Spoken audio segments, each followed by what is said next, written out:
नमस्कार मंडळी, आम्ही मालवणी या चॅनल मनापासून स्वागत आहे। हे बघा, मस्त अशी मी आपणास करटुले, कंटोळी, फागला ही अशी वेगवेगळी नावं असलेली मी तुम्हाला ही रानभाजी करून दाखवणार आहे। ह्याचा फायदा म्हणजे काय माहिती आहे, वजन नियंत्रित ठेवणे आणि महत्त्वाचं म्हणजे मधुमेहांसाठी ते एक नंबर, रोगप्रतिकारक शक्ती वाढवून ह्याच्यासाठी फायदा होतो आणि पचन पण सुधारतं आणि अत्यंत गुणकारी भाजी असल्यामुळे तुम्हाला आता सध्या पावसाळ्यात ही भाजी जर मिळत असेल तर आपण नक्की करा। तर चला तर आपण आता ह्याची रेसिपी पाहायला घेऊया। तर आता मंडळी, आता आपण ही करटुल्याची भाजी कापायला घेऊया।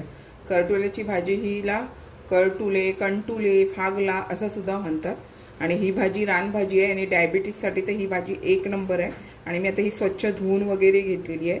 छोटे मोठे जसे तुम्हाला मिळतील तसे घ्या, पण अशा टायमाला तुम्हाला जर ह्या भाज्या मिळत असतील तर तुम्ही आवर्जून ह्या भाज्या खा, एक नंबर लागतात। तुम्हाला ही भरली करटुले पण करता येतात, फ्राय करता येतात।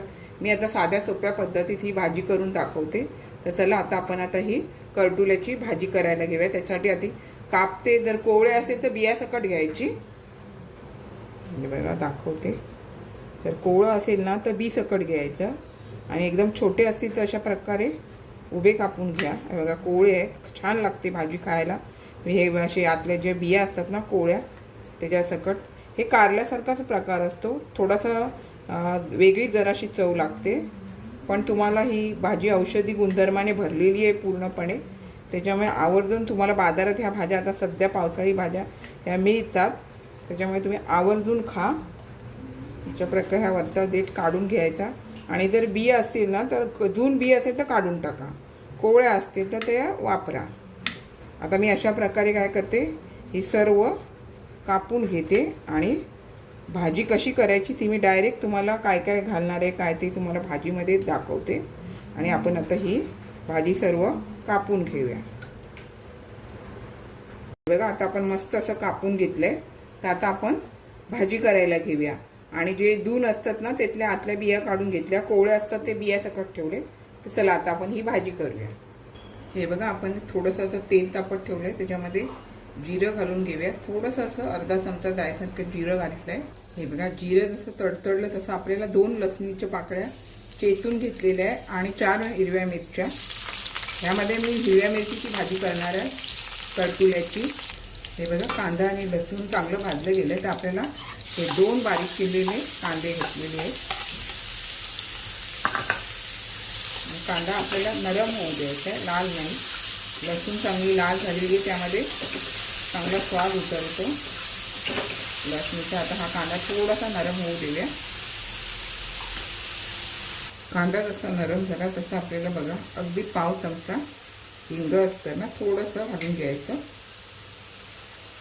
थोडीशी पाव चमचा हळद आणि हातावरून मीठ घालून घ्यायचं। आपल्याला अंदाज आहे जेवढं लागणार आहे तेवढं मीठ घालून घ्यायचं, थोडंसं आपलं, जेणेकरून ते भाजीला पण व्यवस्थित लागलं जातं। मग आता यामध्ये थोडंसं हळद वगैरे, हे सर्व मीठ वगैरे, हिंग एकजीव करून घेऊया।